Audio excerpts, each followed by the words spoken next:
Écoutez, on va conclure rapidement. La journée a été longue. Nous étions partis à la recherche des epistemic spaces dont a parlé Helga Novotny.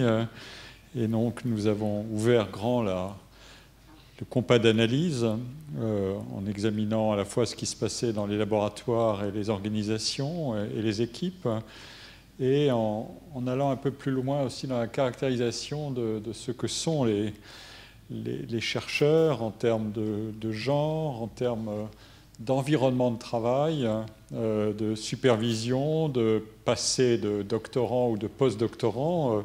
Ça a été fait à la fois par Jacques Mérès et par Aldo Geuna. J'avais beaucoup insisté dans mon cours sur les 2 années qui se sont écoulées quand j'ai étudié le système d'enseignement supérieur et de recherche sur la relation entre enseignement et recherche. C'est un thème qui est revenu plusieurs fois dans les exposés de Stéphanie Dameron et de Thomas Durand, notamment sur le management. Il y a des arbitrages considérables que font les organisations entre la pression à la production porteuse de réputation, qui est la recherche.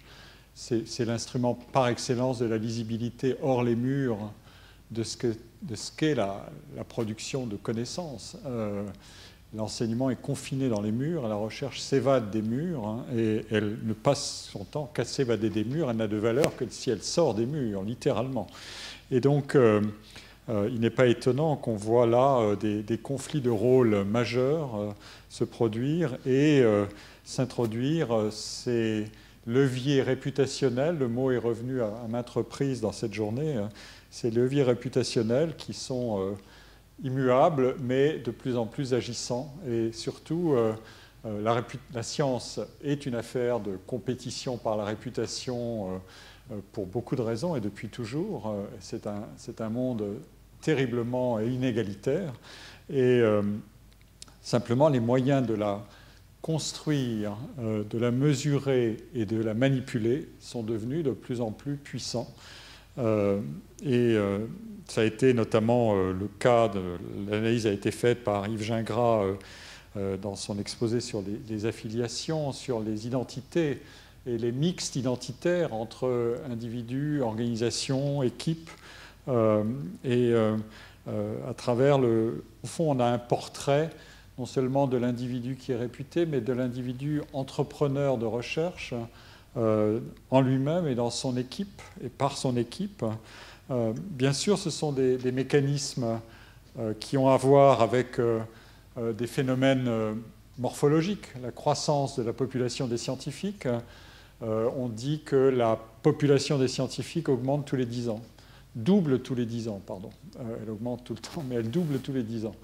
Donc c'est évidemment considérable. Et puisqu'elle double tous les 10 ans, et qu'elle est par ailleurs plus mobile, ça a été souligné aussi, et qu'elle est mieux connectée, c'est vrai que cet équipement organisationnel de chaque individu devient un sujet en soi de réflexion sur la relation exacte entre ce que c'est qu'un individu et ce que c'est qu'une organisation.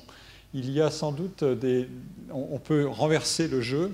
Après tout, quelqu'un qui est chercheur est comme on dit, quelqu'un qui a un network of enterprise. Il a un réseau de projets, il a un réseau d'activités et donc un réseau de liens. Et ça, évidemment, ça complique beaucoup l'opposition simple entre l'individu et l'organisation. L'individu est une mini-firme ou aspire à devenir une mini-firme. S'il a du succès, c'est par là qu'il va passer. Yann Renizio nous a montré aussi pourquoi il en va ainsi. Quand on cherche des financements par projet, on cherche évidemment à épaissir son rôle. On doit procéder à toutes sortes d'arbitrages et apprendre d'autres routines, d'autres compétences, y compris la chasse au financement. On a donc un cas intéressant et c'est aussi une des raisons pour lesquelles, comme on l'a toujours dit, le monde de la science, c'est un monde où on a toujours 2 loyautés, en quelque sorte. Une loyauté à l'égard d'une organisation ou d'un team et une loyauté à l'égard d'une communauté.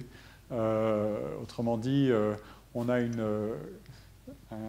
une organisation visible et des organisations invisibles. Et les relations entre les deux sont changeantes et peuvent aussi être fortement modifiées par la réputation qu'acquièrent les individus, donc modifiées de manière endogène.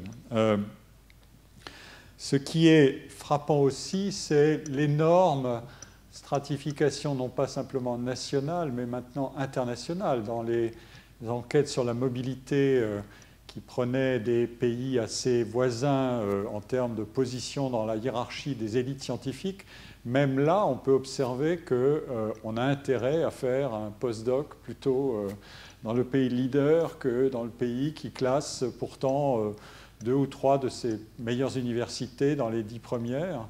Donc c'est évidemment, ça vous donne la mesure de l'emboîtement des mécanismes de stratification qui caractérisent très fortement la science et qui sont devenus des objets de connaissance commune à mesure que la recherche développe, et la scientométrie par exemple, et les opérateurs de scientométrie qui vendent des services de stratification en package. Si vous voulez vous améliorer, voilà comment il faut faire.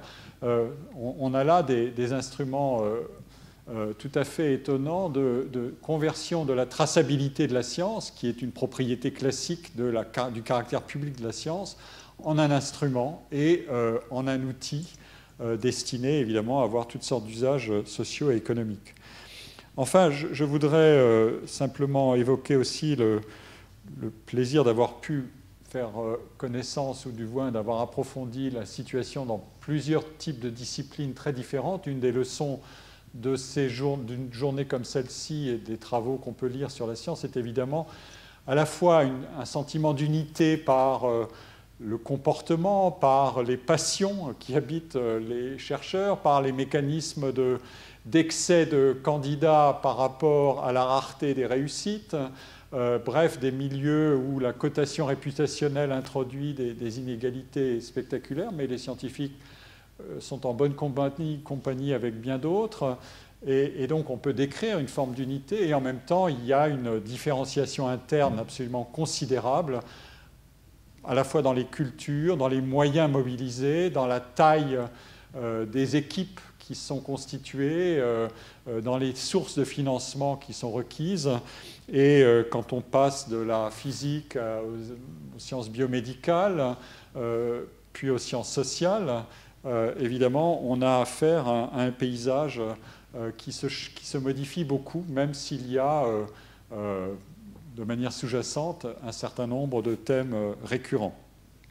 Et le dernier mot m'a été soufflé tout à l'heure par Elga Novotny, qui était très présente pour cette journée.